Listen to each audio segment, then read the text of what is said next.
Hey everybody, welcome back to another exciting episode of Coco and Adults. We're real people bringing you real reviews of all the latest streaming offerings on Netflix, Disney Plus, Amazon Prime, HBO Max, Hulu. Did I leave anything out? Do not say home videos from the guy down the street. I'm not going to do that because you'll yell at me. Well, yeah. I'm not Daltz. And I'm not Coco. And not Coco, what are we reviewing today? So today's exciting episode, listener, is going to be about the white tiger. And this is for a listener in India because we are huge in India. I think that listeners should know that we are, that actually India is our second most popular downloading destination. That's because for anybody who is actually located in India or has friends or family in India, we are available on Ghana, right? Which is apparently the number one podcasting platform in India. So this is for you, listener in India. We appreciate your business out there. We are talking about The White Tiger, as I mentioned, which is an adaptation on Netflix of an Aravind Adiga novel. It was an award-winning novel. And it's about the story of a poor villager who makes it big in the big city. Not remotely close to Slumdog Millionaire. No. It's the poor villager is played by Adarsh Gourav, very ably played by him, by the way. And he's from a very poor family. He comes to the big city and tries to make it big as a driver for a very wealthy family. And hijinks and shenanigans ensue. He's trying to be a loyal servant as is the expectation of his caste, his position in the caste, which is the lower caste or lower class. And he's trying to be just a loyal servant. And then the rich people, as is wont for some rich people to do, take advantage of his servitude. And it's essentially the story of a rags to riches kind of thing, because he narrates the story throughout, and we look back. He's looking back, and you can tell that he has made it big. He's running his own driving agency in the end of the movie. So he's looking back through writing a letter to the Chinese premier randomly, who is coming to visit India, and so he's telling the story of his life essentially. Yeah. So that's the summary. I'm not nearly as good at summaries as you are, so I've been studying for the last half hour. You have not. Be quiet. With the hopes that maybe I'll attain summary greatness like you have. He's been reading the Cliff Notes version that was given to him by our crack research team. Which is Cole's Notes in Canada, by the way. Oh, okay. Sorry. And so that's the story. Coco, I have a feeling that I know what you thought about this movie. Oh, I know you think that. Well, tell me. Tell me if I'm right or wrong. So the reason Daltz thinks he knows my review of this movie is because I absolutely did not want to watch it. I haven't read the book upon which it's based. I did read the synopsis of what the movie is about, like on Netflix.com or whatever. I was thoroughly uninterested, and I have also read several interviews with Priyanka Chopra, who's one of the main characters in the book, and she seems pretty insufferable. So She was on Baywatch, come on. Oh, I didn't know that. Yeah. So I was thoroughly uninterested, but I actually really liked it. Oh, what? Okay, listener, I'm stunned. Daltz has turned into Zac Efron, and he's like, mind blown! Wow, I didn't even see that coming. There was a lot going on, but in a good way. It was very multi-layered. It was very multifaceted. You obviously had the socioeconomic stuff with the castes, but you also had just class stuff with and culture clashes as well between Priyanka Chopra's character, who is Indian born but raised in America, coming to India, kind of clashing with this is the way things are always done. She actually treats Balram, who's the main character, he's the servant, the driver, she treats him pretty well for the most part. You also have family dynamics between Balram's family and also the family that he's driving for. There's a lot with family dynamics there that I could really go into as somebody who has family, has an incredibly dysfunctional family on one side of it. The music was banging, just on a totally superficial note. I loved the music. Wow. And Priyanka Chopra was not actually insufferable. And it also had and we can get into this more as well, but there were a lot of, it reminded me of a lot of different movies, right? Mm-hmm. Like, it reminded me of, like, The Talented Mr. Ripley. Right. It also reminded me of Parasite. Right. It also reminded me of, like, if The Social Network were honest about the characters that it's portraying and didn't try to irrationally redeem them in the end. Mm-hmm. Like, so it had a lot going on, Mm-hmm. and I actually really liked it. Like, especially when it took, like, a very dark turn, like about 2/3 of the way through the movie. So listener, I'm so stunned. I was so expecting that Coco would not like this movie that I had my defense already, and now I'm flabbergasted. I don't really have any points to make because you made them all for me. Well, no, go ahead and make your points. We can have a conversation. The reviews have been mixed. I've read some extreme on either side, and I've also read some in the middle, so it's just all over the board. I will agree with a couple of the things that I read, and usually we don't read reviews before we go into these kinds of things, but I wanted to be more informed because I'm talking about something that I have no knowledge about, right, which is culture in India. I mean, I know as much as North Americans know, but I've never been to India, so I can't really say much in that regard. One of the things that I thought before I read this review, and I agree with the review, was it was a very simplistic view of religion, and it was almost like a talking down kind of movie to, like, it was very simple, and I had a hard time understanding who the movie was for. Was it for Indians? Was it for North Americans? Was it for Europeans? Was it for people who are looking to make a better name for themselves, better lives for themselves?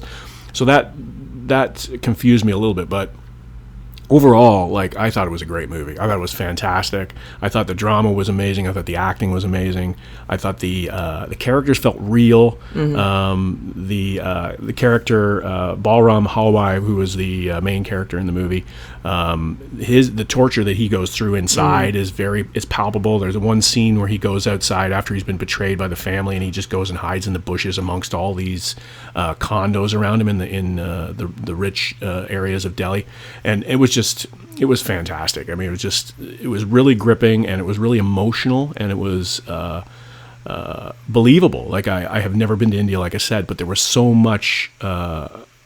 many great scenes where it was the poverty, the unbelievable depths of poverty, but also the unbelievable riches of heights of the riches there too, which you don't really associate with India from North America. You think it's really a lot of squalor there, but it is. It's a westernized country, and it's got a lot of commerce, and it's got people who are rich, and it's got people who are poor.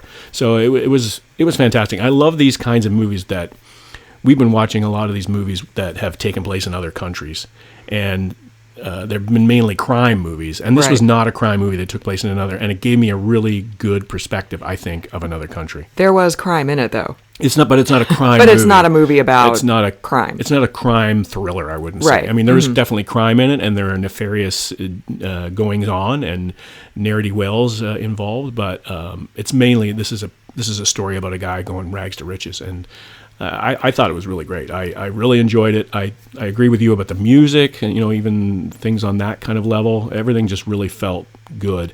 And it's really popular right now on Netflix. So I think a lot of people are watching it and embracing it, which I think is good, because we need these kinds of movies at this time to sort of remind us that the connections with people are not always great. Like we're missing the connections with people, and I think we miss sometimes that sometimes being away from people is a good thing, because you get connected with these people and they betray you and they take advantage of you, and we have to have a reminder of these kinds of things, I think. Well, this is a movie that is perfect for the time that we find ourselves in right now, because Slumdog Millionaire was just basically a movie designed to make white people feel good and not have to think. Right? Like, you've got this kid who's poor, he's from the slums, but by gosh, he gets this chance on this game show and he wins millions of rupees, and now everything is great, and you can walk out of the theater and be like, oh, that's awesome. Yeah. And not have to think about any of the socioeconomic implications of,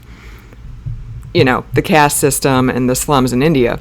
But this movie, even though it takes place in India, like at the end, they very specifically draw a parallel to non-India countries, because Balram makes it big because of a pretty heinous crime that he commits. And at the very end, he looks straight into the camera and he says, this is just a paraphrase, but it's pretty accurate.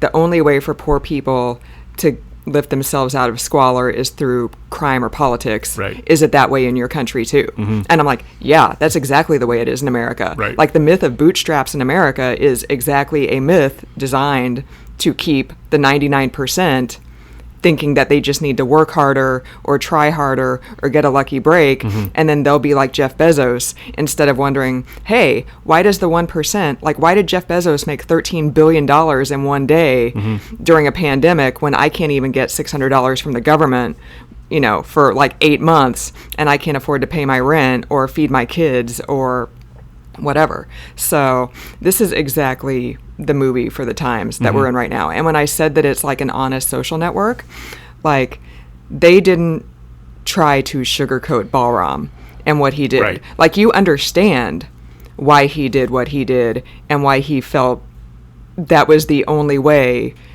that he could not continue to be like a driver making, you know, 3 cents a day or whatever for the rest of his life. Like you completely understand why he did what he did, even though he did really heinous things. Yep. You know.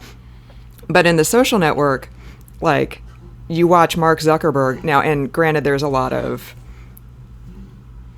like the social network is not accurate on many levels. It's a movie. You know, it's a movie, but the way Mark Zuckerberg is depicted in that movie, he spends the entire 2 hours just screwing everybody over, right, left and right. Right. And he's, you know, rewarded for it. Yeah, he's rewarded for it. Like he's aggrieved, he's whiny, like he doesn't care if you're his friend or his business associate. He just has this naked lust, like for more money, more power, like he wants to be the most popular guy in the room. But at the end, because it's written by a white guy about a white guy, Aaron Sorkin has to throw in a line from the Rashida Jones character saying, "Oh, Mark, you're not really an asshole. You just need a friend." And I'm like, why would you do that? Like, there's nothing, the way this character is presented, there is nothing good or remotely redeemable about this character. He's just an asshole. And so this is, the White Tiger is like an honest social network. Like, Balram is not redeemed in the end. Like, you feel sympathy for what his character has gone through, and there's that line about, is it the same in your country? It's like, well, yeah, it is. And he did what he had to do to not live in poverty for the rest of his life, but there's not really any, like, redeeming, uplifting, make white people feel good message, you know? This is a hard movie to watch in a lot of ways for people that are in North America, I think, and in Western countries, because of the poverty and because of it was a real reinforcement that slavery still does exist, even though I know that it still exists. But, indentured servitude is still out there.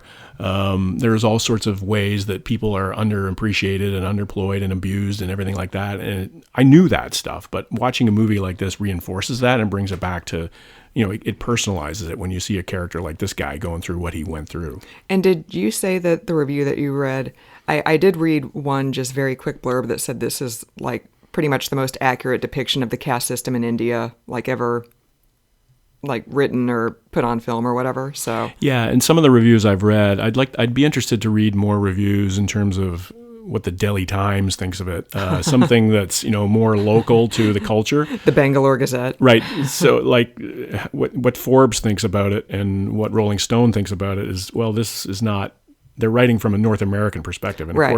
of course, it's very enlightening from that perspective. But from a perspective of India, is that accurate? Is it an accurate movie? Is it an accurate depiction? I mean, it seemed pretty accurate to me, but what do I know? Priyanka Chopra is a producer, and she's from India, so I think if this were a complete fantasy, she probably wouldn't have signed on. That's for true. It, so there was one review I read that said that her character was very similar to her, is that she moved to New York and was raised in the United States and then went back for a period of time. So maybe there's a westernization that's been colored there for her and her perspective. Who knows? But I think that I definitely recommend it. It's one of those movies that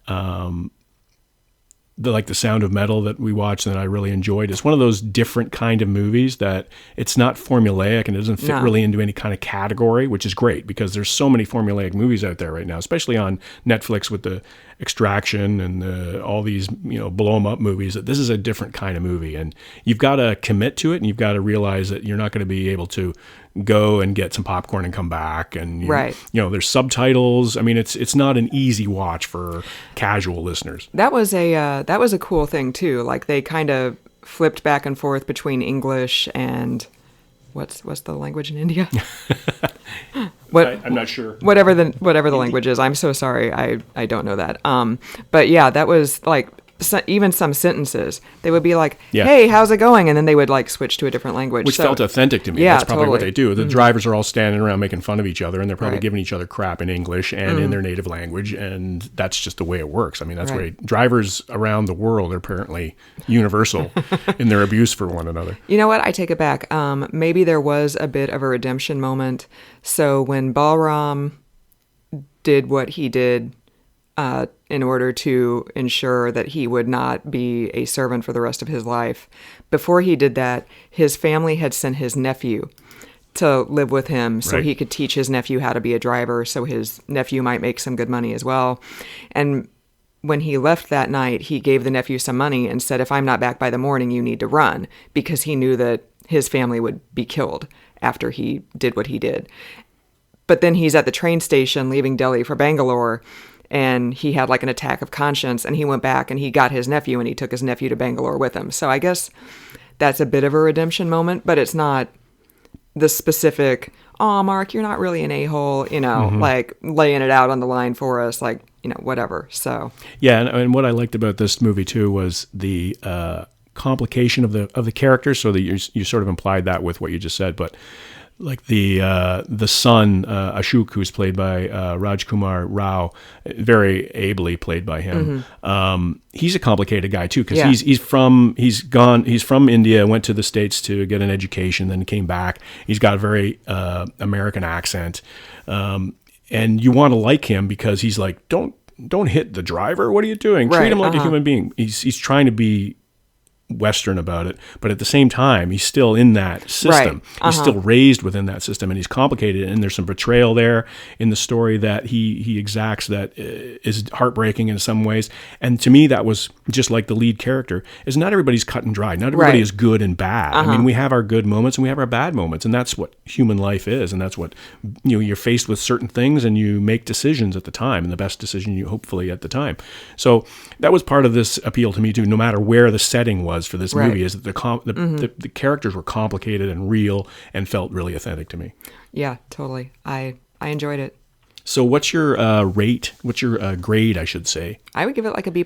Would you really? Yeah. Yeah. A B+, maybe even an A-. Yeah, I would give it probably a 7.5 out of 10. Wow. I think it was really good. It's one of those movies that I'm not sure I want to watch it again. Right. But I enjoyed it so much the first time that it gets a high score for me. And it's only a couple hours long. Right. So we're not talking about the Lord of the Rings trilogy where you're just like, "Oh God, how many times is this guy going to have to massage this old guy's calves and get like the flaky skin off and, it's disgusting." Yeah. There's definitely some uncomfortable moments in this movie, but it's worth watching. Yeah. If you are interested in not mindless, uplifting drivel brought to you inexplicably by the director of Trainspotting, then yeah, check it out. Yeah. So recommend, listener. Definite recommend. Yes. So I think that's about it for the podcast for this episode. We hope that you're downloading it in multiple places in India right now and listening, wherever you are in India listening to it. We hope you're enjoying it because we enjoyed watching the movie about your culture. We did. Yes. So for another episode of the podcast, I'm not Coco. And I'm not Dodds.